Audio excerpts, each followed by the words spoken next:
Hi guys, it's Tim here from cleverbodybuilding.com, and today we've got a special treat for you today. We've got Fay Ellis. Hiya Fay. Hi. Thanks for coming down again, mate. It's all right, a good friend of mine. We've known Fay for a good many years now. About eight, 9 years? Easy 8 or 9 years, right? Yeah. And I've known Fay from the start of your whole journey, really, in bodybuilding. And just for everyone out there at the minute, just give them your recent sort of bodybuilding sort of titles and stuff. Yes, well, this year was brilliant. First, do you know what? This year I didn't even plan to compete, which is why it was so good. I started off dieting because I was fairly overweight, holding too much body fat, and I wanted to get my cholesterol down because that was a bit out of range. Oh, okay. So I started to clean up my diet and stuff like that.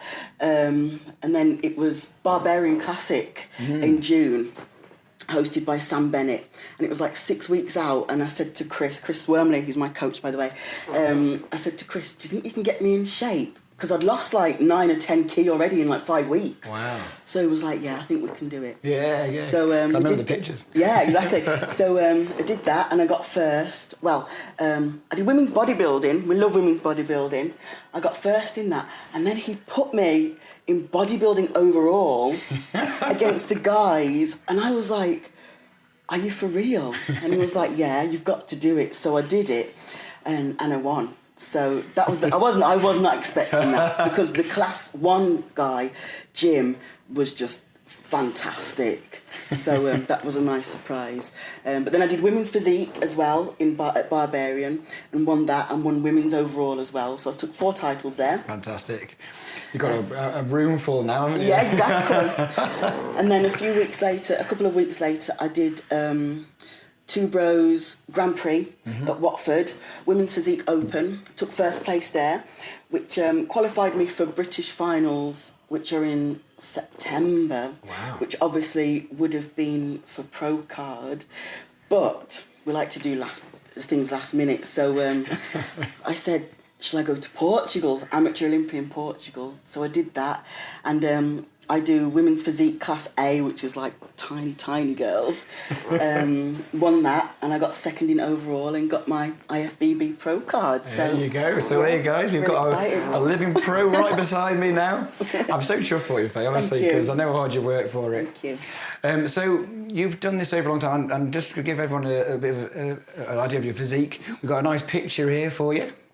Okay, and you've got one of the best shapes in female bodybuilding I've seen for a long time. So, you know, and you always have done. Ever since I've known you, I knew you were going to do well. Thank you. All right, so we've known Fay for about 7 years or so, haven't we? Yeah. And I remember when you came to the gym, didn't you? And we had a little chat, and you were getting ready for your first show, weren't you? And like, I could just see your potential, really, because you were... I've never seen female glutes like it. I was... shredded to the bone. Like, at the time. Anyone would be proud of them. I was tiny as well. I was so small then. You were small, but you had the shape was there and all that. So since then, just talk about your journey, really. We want a little bit of a history about yourself. Well, obviously, I did my first show then. That was actually NAC in Manchester. Yeah.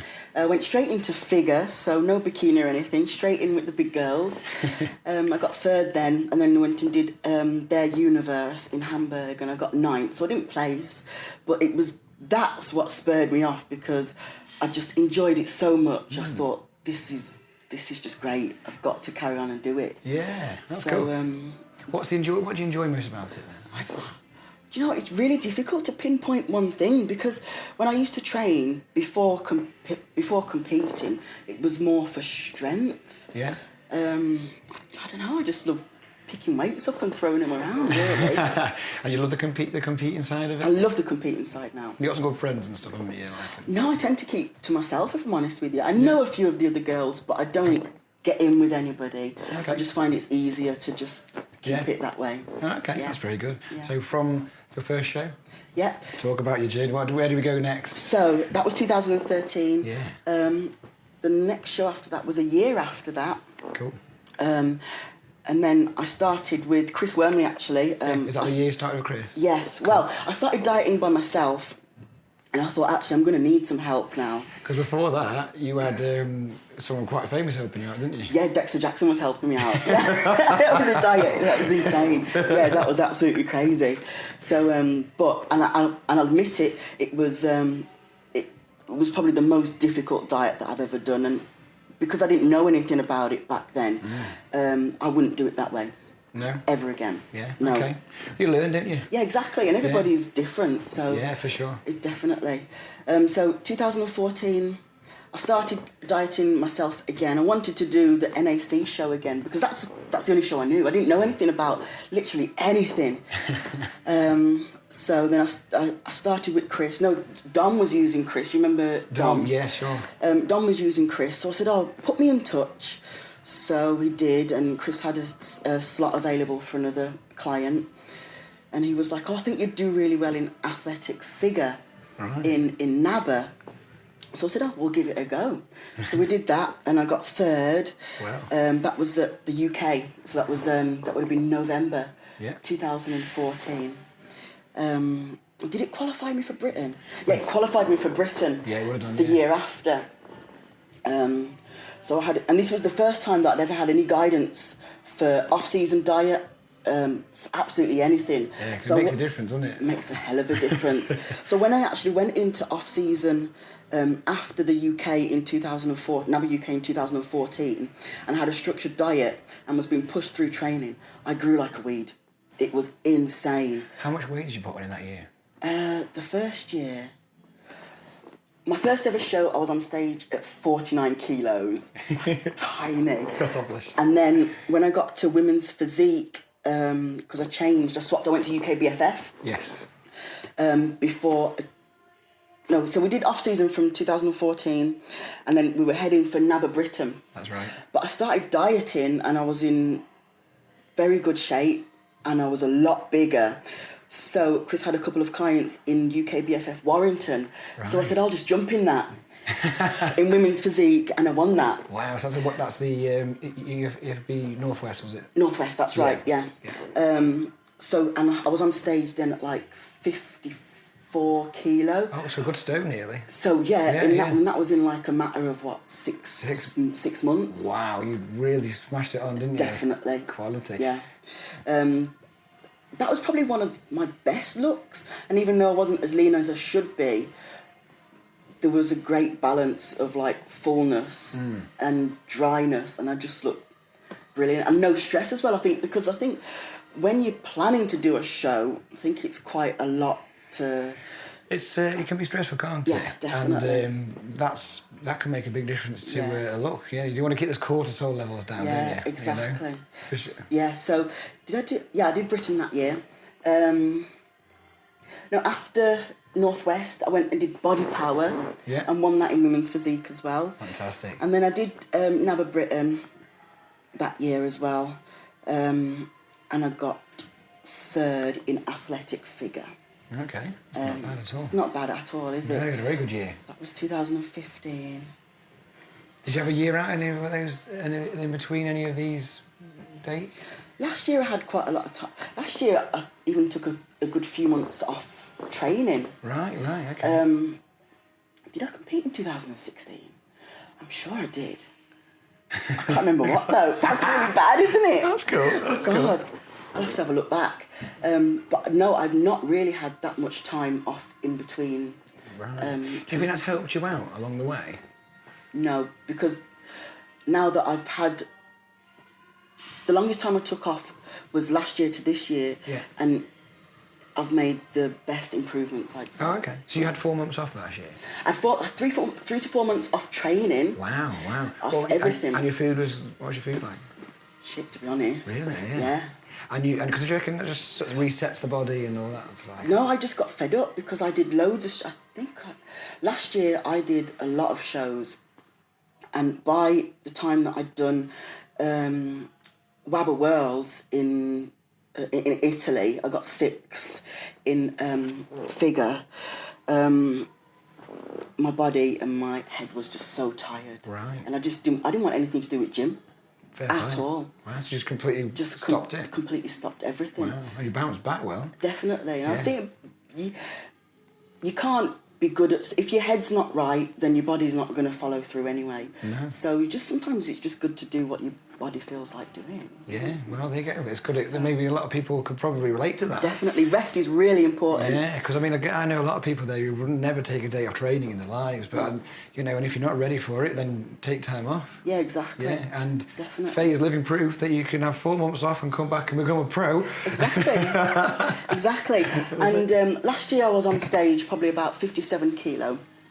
And this year I was on stage at 58 kilo, but loads leaner. Yeah, so you're very good nick this year. Definitely. So I think I'd put a good couple of kilo of muscle since last year as well. And everyone at gym was like, I cannot believe. You know, when if I strip off and pose and they're like, cannot believe the difference. But you can't see it yourself. No, you can't, can you? Until you look at your pictures off from stage afterwards. Yes. You know what I mean? Yeah, because it's a strange mental thing, isn't it? Yeah, really? and you think you always look rubbish. Yeah, but that's what drives you to be better all the time, isn't it? Of course. I always say that a good bodybuilder is one that never thinks they look good. Yeah. You know. That's a very good philosophy, actually. I think so. Yeah, for sure. Definitely. So you can just talk about Chris, because you've got a very good relationship with Chris. Yes. Yeah, so let's talk about, you started with him in 2014. Yes. Yeah, and you've been all the way through? Yeah, all the way through. Obviously, I work at the gym, Muscle Factory in Swinton, South Yorkshire. So if you're up there, come and have a session. It's a really good gym, guys. Make sure you do it. Yeah, so I've been with him since then. Obviously, back then, I knew absolutely nothing. So this whole 5 years has been... I've learnt so much. Big learning curve. A huge learning curve. And I've learnt loads about my body as well. And last year, I attended quite a few of the shows on my own because he had to work at gym. So... when I say I am a nervous wreck, I'm probably my own worst enemy. Because, like, stress when you're trying to do a show is probably the worst thing. Oh, yeah. You get quite... especially on the day. Especially on the day. Yeah, you look at yourself like 100 times thinking you're going to... Have I spilt over? Well, this is it. And then you might do something, you start panic, and then you might do something to try and rectify it, but then you'll panic even more because... and then... It's just it's a recipe for disaster. Yeah. So I did lots of panicking last year at the shows when I went on my own. But I also learned, and it started to register with me how I looked, yes, when I was flat. How I looked, yes, when I'd spilt over. So yes. I kind of know now what to look for. And when I went to Portugal, I was a bit stressed, but I knew I was more comfortable with what to look for. Yeah, how to adjust things. Yeah, exactly. So everything is a learning experience. It's really important that along whatever you do, just pick up and learn everything. And you know, use it to improve in whatever you do. Not necessarily bodybuilding. Yeah, just everything. That's true. Because like in one season of bodybuilding, you can learn a little bit about yourself, and then the next year you learn a little bit more. Exactly. You know, so you won't fully know your body and how it works for many, many years, really. Exactly. Yeah. And every diet is different as well. I don't think people understand that it can be age, it can be hormonal differences, it could be external environmental issue. No diet is the same. Do you know what I mean? That's true. Every single diet goes differently. Here's one for you. We'll talk about diet. Okay. So what did you and Chris change of your diet from when you first met him? Actually, you know, when I first met him, I wasn't eating too bad because I'd managed to get hold of a book, you might know it, by Jim Stepani, Burn the Fat, Feed the Muscle. Yeah. That's the first diet I ever followed. Oh, okay. So I didn't know why I was doing it, but it was working. Yeah, it would definitely work. So, what was the question? I've forgotten now. Did you and Chris change anything from... Oh, yeah, so he did. He changed a little bit, just more nutrition around training that I didn't know. Yeah. So, like the importance of intra workout. That's the first time I'd ever used it, and I've never looked back since. Yeah, and has it made a big difference to you? A huge difference. Yeah. I think it really is an important factor for getting muscle growth, because obviously we know that when you train, you break down the muscle and you need to build it back up. But you don't want to break it down so far that it takes so long to repair. If we can start that repair process even quicker, then It's got to be a win-win situation. Because we have talked about this, haven't we, on the website about intra-workouts, and it's amazing how many people don't actually use that. Loads don't. You know, and you think it's so simple to implement, you know. Really, I think a lot of people are afraid that if they take carbs during workout that they're going to store them. Well, you're not. It's fueling your muscle. It's going straight to your muscles, and you're going to burn it off straight. It's fuel for your workout. It needs to happen. Definitely. And you keep that in when you're dieting too, right? That's the 100%. Yeah. If we need to take carbs really low, he'll say, do you want to take carbs out of pre or post-workout? I'll always opt for pre-workout because I've got my intra to fuel the workout and I've got my post for recovery. I want the post for recovery, so yeah. And in that, we were talking this off camera, but we'll talk about it now anyway. And you use cyclodextrin as a carb source, don't you? And because I've read a bit of Chris's work very recently. We've just come back from holiday. Excellent. And I've used that wisely to learn. Yeah. And it's quite useful, that cyclodextrin, isn't it? Definitely. Yeah. So what do you find the difference? A lot of people use maltodextrin, but with maltodextrin, it draws, wherever it goes, it draws water. So when you're drinking it,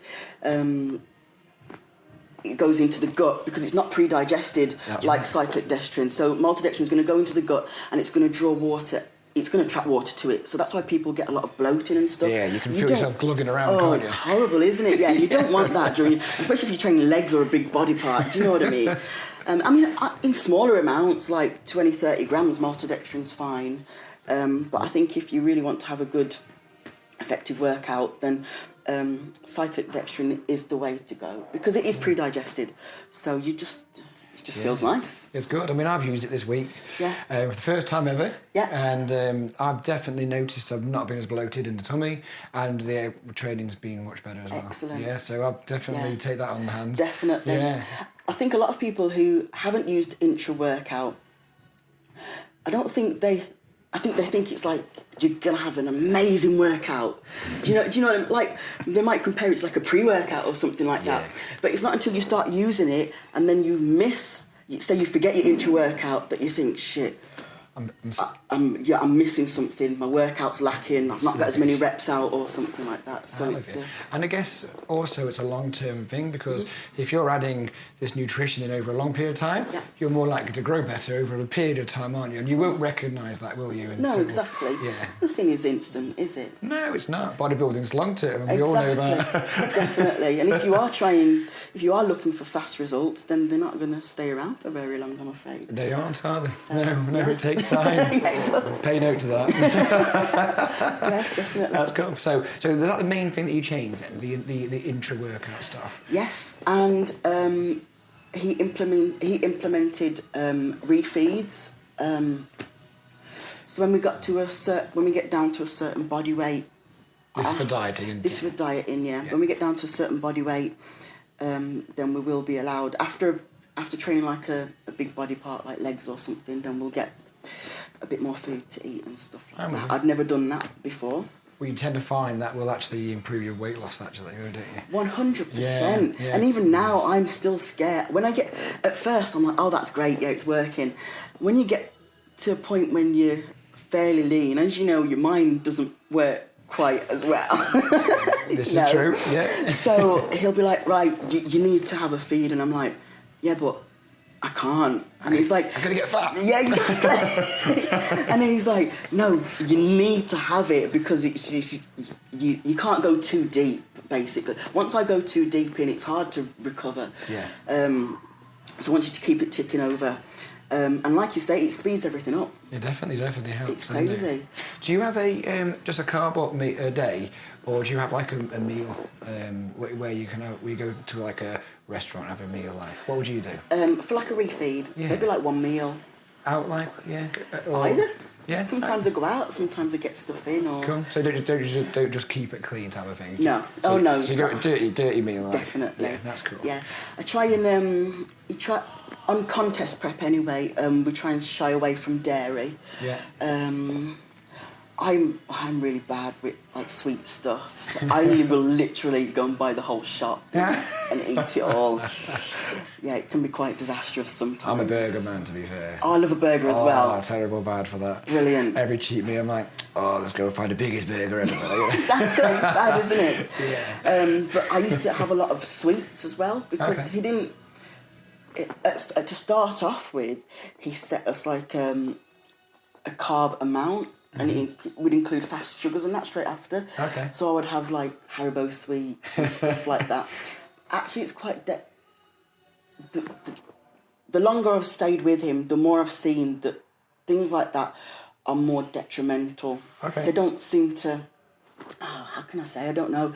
Compared to like having like a cake or something, that seems to absorb better rather than... Just pure sugar? Correct, yes. Okay. Yeah. I don't know the science behind it. Well, it's interesting you say that because I've always had like a burger and maybe some chips, but I wouldn't generally have a dessert because I always think that if I have too many carbs, it's going to be detrimental. But it's just your mind thinking, you know, and it did work really well for me this year, definitely 100%.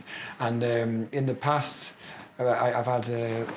I just normally have like just like shit, isn't it? Yeah, exactly. And like, so I think obviously the fats must interact with the carbs well. Definitely. Slowing them down and you absorb them better, But... Yeah, we've checked, this year we've kept fats in with carb up as well. Oh, okay. It just seems to work. Nice. You get different, fuller. Don't you? And they get you more vascular. Yeah, and, definitely. You know, that's definitely right. Yeah, 100%. It's really good. All this is learning again. Yeah, exactly. And brilliant. You keep that in now, won't you? Because you know it works well. Definitely. Yeah. So there you go. Make sure you keep your fats in. Yeah. A lot of people don't do that. I did Joe Walker's show, the South Lakes Classic, years ago, and I decided on the day, I thought, right, instead of having some weird food, I'm going to just eat a tub of ice cream.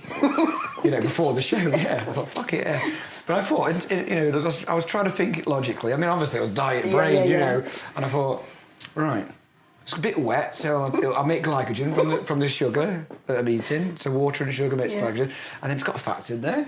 Brilliant. Right, and I thought, yeah, fuck it. So I'll eat that, a whole tub of it, like it was over a litre, like sitting at the back of the, waiting to go backstage, like just eat the. Anyway, best I've ever looked. Seriously, that's crazy, isn't it? I'm not joking you now. I won the overall there, and that was the best I've ever looked. Brilliant. So have you done that since? No. Oh. Okay. I know. Well, you know, because obviously, I mean, I need to do everything myself, so I never really had any. But I asked, like, oh yeah, what it looked like, and they went, oh yeah, you want to get a little bit leaner for the next show, and then just scared me to do it again. Yeah, it's crazy, but isn't it? now thinking about it, I probably would do it again. You know? Exactly. What we've done differently this time, we kept water in all the way through. Really? Did you not deplete your water at all? No, we always did up until this last show. Ah, right, okay. This is interesting. Tell us more.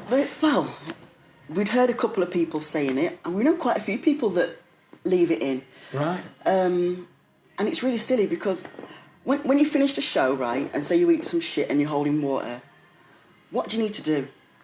You need to drink water to move the water. Yeah. Water keeps water moving. Yeah. And it keeps you dry. Yeah, yeah. And it did. Yeah. So it was you didn't stop it at all? Not at all. Well, I cut it down. On the day, like, or? On the day, only having little sips, not too much. Up to that, you was normal? Yeah. Right, yeah. right, there you go. I know we'll be doing that again.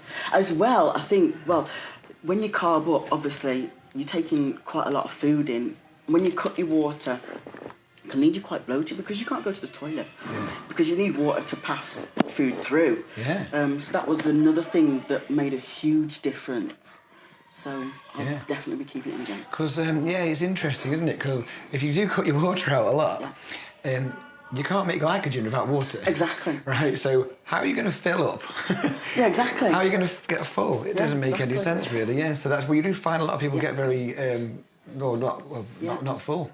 Exactly. I think because I did a shoot a couple of weeks after Portugal, and obviously I wasn't as lean, I wasn't as show lean, and I did cut water the night before. I don't know why in my head I felt that would be the best choice, and it was the best choice to make. So I think if you're lean enough, then you can keep water moving. But if you're not quite lean enough, and you need to make you need to create like a false leanness through dryness, then maybe you do Yeah. need to cut water. But So that's the trick, isn't it? You've got to get exactly, and it's knowing how to do Yeah. it. Again, it's learning your body. Yeah, exactly. Yeah, it's there all you go. exciting.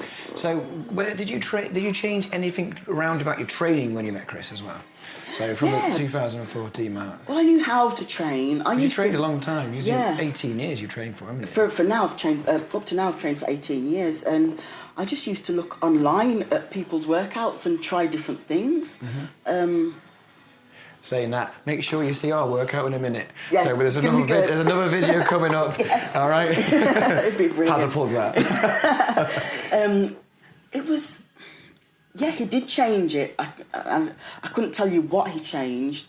I think it was more about certain techniques, intensity techniques, and things like that. And having someone there to constantly push me, Yeah. made all the difference. It's hard on your own, isn't it? To get into the zone every time. I know. I think I'd have no problem with that. I think it's finding new things that are gonna work a muscle in a certain way. Yeah. Do you know what I mean? Yeah. That was what Mixing made it it up. different. Yeah. Stopped getting bored as well, right? Exactly. And like using bands and stuff. I'd never done anything. Yeah. Anything like that. So, It's interesting, actually. We had a right interesting workout up in, it was Bolton, was it Bolton? Yeah. Bolton, yeah. And Jay's gym, great. Yeah. And there's a lot of bands there and chains and all sorts, and he ruined me. absolutely destroys you, doesn't it? It's insane. Yeah, he's a horrible man, Jay. If you're listening to this, Jay, you are a horrible man. Well, speaking of people called Jay, actually, we've got a resident powerlifter at gym, Jay Hollingsworth. He's Okay. world champion powerlifter, all natural. He's just a freak, a genetic freak. So when I got back into training at the end of last year, whenever I have time off training and I go back into it, I always seem to head more towards powerlifting, because I've always deadlifted and stuff like that and done squats. Because that's where you came from, isn't it? Exactly, yeah. So whenever I try to get back into training, I always enjoy doing power movements. So I thought, this is going really well. I want to be a powerlifter. And I did. I wanted to be a powerlifter, and I was getting really strong. So Jay put me on an actual powerlifting routine for like 2 weeks, and it just destroyed me. Did it? It broke me. Wow. I have no idea how they do it. What broke on you? Literally just like- everything. I hurt from inside outwards. I'm not joking. My bones hurt, my tendons hurt, and nothing would recover. And I wasn't hungry. My central nervous system was battered. I couldn't eat because I just felt like shit. So I had a few days off, and I went back on an easier program, and I hurt equally as much. So I thought, this is when I thought, I'm a bodybuilder, not a powerlifter. It's just like, so Wow. hats off to anyone who can do that, because It's impressive. it's impressive. We see him in here, and and they do like the same sort of stuff all the time. And I think, wow, I would just break to do it. I would break. Overload and Yeah. oh my Yeah. life. And But the weight is incredible. It's crazy. But my lifts did improve. It would help you, actually, wouldn't Definitely. it? But no, I couldn't do it again. But as well, people always say to me, how have you added this like dense thickness since last year? And obviously I didn't train that much last year. And I actually think down to doing power movements. Yeah, just simple stuff. Yeah, I can't deny that it has added me a lot of thickness in a shorter amount of time. Oh, there you go. And I'm not saying going out powerlifting, but I'm just saying but you can add add that. some, exactly. If you add that into your routine, Yeah, Yeah. it makes a hell of a it will difference. thicken up nicely. Definitely. There you go. There you go. Right then, Faye. So we talked about what you've done in the past. What are your ambitions for the future? Get bigger. Excellent. Physique-wise, my ambitions for my physique are to get bigger. Not a whole load, because I'm so short. I'm like 5'1". It doesn't take an awful lot for me to put on to look loads bigger. Because you've got a cracking shape, haven't you? Yeah. And you don't want to lose those lines. Right? No, exactly. So my hamstrings are too big. I don't mind saying that. So no, I just need to lay off training those for a short while. I'll still do some like stiff leg deads and stuff like that, but no like compound movements on them. Just put some size on in some certain places. I need to really stay. I can't get much fatter than what I am now in order to come in loads better condition for first pro show next year. Let's go for it. So it's a difficult one. We haven't decided on one yet. Okay. I'm looking at Portugal maybe. Okay. Only because it's close. I've been there. I've seen the place. I've seen if it's going to be at the casino next year. That is, I think it is. So I know the backstage setup. You can plan your food as well, can't you? I guess because there's shops around there and stuff, right? Exactly. So I actually managed to find a really good apartment, self-catering. Oh, it was lovely. Where you go? Yeah. So you need that, don't you? Yeah, and a shop up the road. I took a few bits over with me to get me going. But I feel from just being there for a couple of days, I feel familiar with it already. Cool. And I feel like if I went again, it'd be really stress-free. So that might be a good idea. It'd be a good start, wouldn't it? Definitely. Yeah, and again, stress-free is the most important thing, isn't it? Exactly. You don't want cortisol, it will make you watery. Exactly. Yeah, so cool. That's definitely a wicked plan. So that's... Watch this space, guys. Yes. Definitely. Awesome. Cool. All right, so, and you're planning to stay in your class? For now, yes. I would love to do women's bodybuilding at some point. Yeah. But, I mean, it's coming back now. They called it for a while, obviously. Yeah, they did, didn't they? Yeah. But there was a lot of uproar because the women bodybuilders, it's their choice. They want to look like that. Yeah. So it shouldn't be up to anybody else what they can and cannot do. Exactly. Do you know what I mean? Everyone's got a choice in life. Exactly. You know? And there's a great fan base out there for them, and it's good to see that Wings of Strength have brought that back. And luckily now they are... I don't know if there's... Obviously, I don't think they're going to be competing at the Olympia, but they're going to be there with a stand at the Olympia. Good. So it's hopefully slowly coming back together. That'll be nice to see, to be fair. It'd be brilliant. But those girls are huge. Yeah, they're big girls. So if they ever brought back weight classes, which was what I was saying before, that's right. Then definitely I'd jump on it. Definitely. Yeah. Love it. That's quality. Yes. Cool. So that's wicked, that. Mm-hmm. So obviously you travelled abroad, right? Quite a few times. Yeah. What if you could give some advice to people listening in on the video here? What sort of advice would you give to people when you're travelling abroad? Because it could be stressful, right? So it can be very stressful. And I'm usually on my own as well, so that's even more stressful. Give yourself enough time. That is probably the most important thing. The show for Portugal was on a Saturday, and I got there on a Thursday. And I usually get to shows the day before, and that can be equally as stressful because a lot of these. The bigger shows, the registration is the day before the show. And if you're travelling and getting there and then you've got to register, it's just too much to do all at once. So if you can allow a couple of days before your show, not to mention about holding water with flying and stuff like that. Yeah, because depending how long you go. Exactly. I mean, a lot of the big pros go out like a week before, obviously, to get settled and stuff like that. But I appreciate that at amateur level it can be quite difficult because you've got to work and stuff. And it's self-funded, isn't it, pretty much? It really is, honestly. Yeah. So, and unless you can get there, well, if you can go a week before, that's great. But if not, then at least 2 days before the show. Awesome. To allow for if you do hold any water or anything like that. I've not really had that much of a problem. Again, it comes down to keep drinking water. Yes. Water keeps water moving, and that's what I made sure I did. I was up and down on the flight. I think they hated me, them sitting next to me. I bet they did. Kept on going to the loo, but I had no issues whatsoever. How many litres did you have a day? Coming in the lead up to the show, I obviously upped it in the run up to the show. I think it went up to like 7. Wow. Yeah. And then the day before, would it go down to? That was high as well. Yeah? Yeah. So about that sort of... Yeah, and then I cut it off in the evening when I went so the night before the show, I kept water high all the way through the day. We kept salt in as well. Okay. Apart from, I think it was 1 or 2 meals.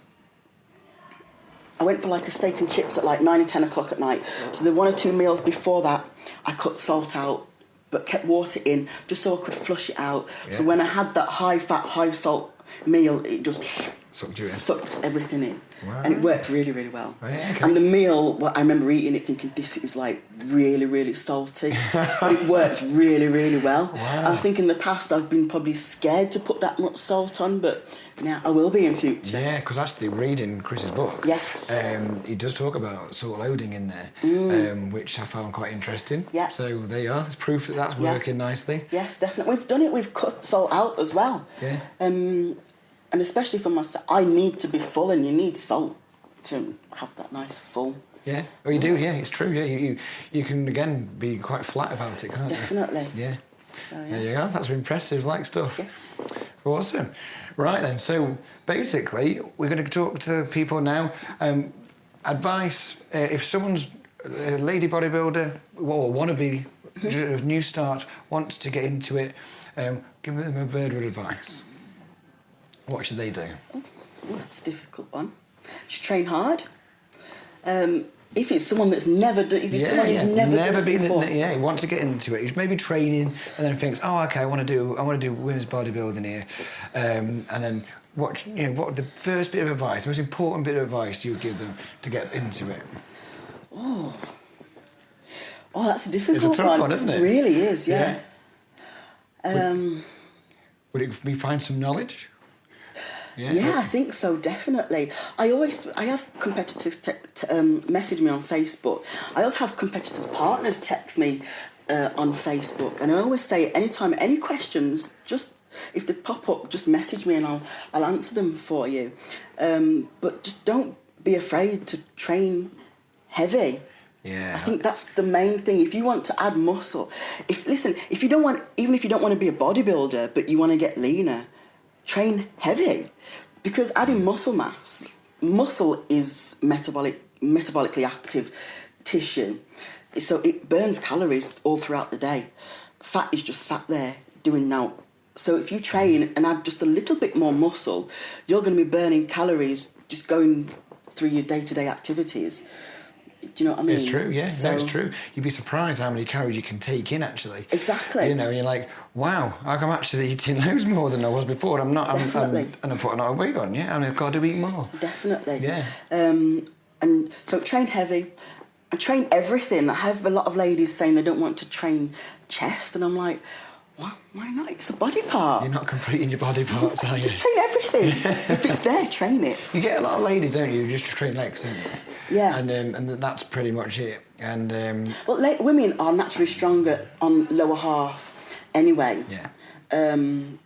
But having an overall strong body is really important, especially as you get older, because women are quite prone to like osteoporosis and stuff like that, weaker bones.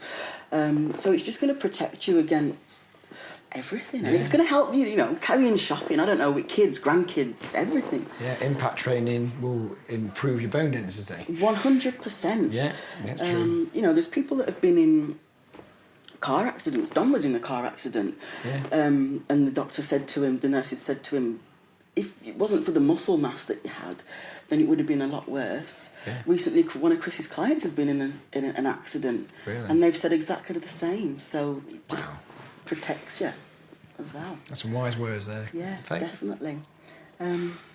You got it there. Okay then. So we will sign off there, guys. Thank you very much for thank you for having me. We've had a lovely little chat. We are going to go and do a workout video now, guys. So make sure you go and watch that again. So Faye, thank you. Thanks for coming on today. Thank you. It's nice seeing you again. Brilliant. Okay, and don't forget to see Faye's progress over the next year and her first pro bodybuilding show. It'd be nice to see how you get on with that. And again, guys, make sure you watch all the other videos on the website. We'll see you again soon.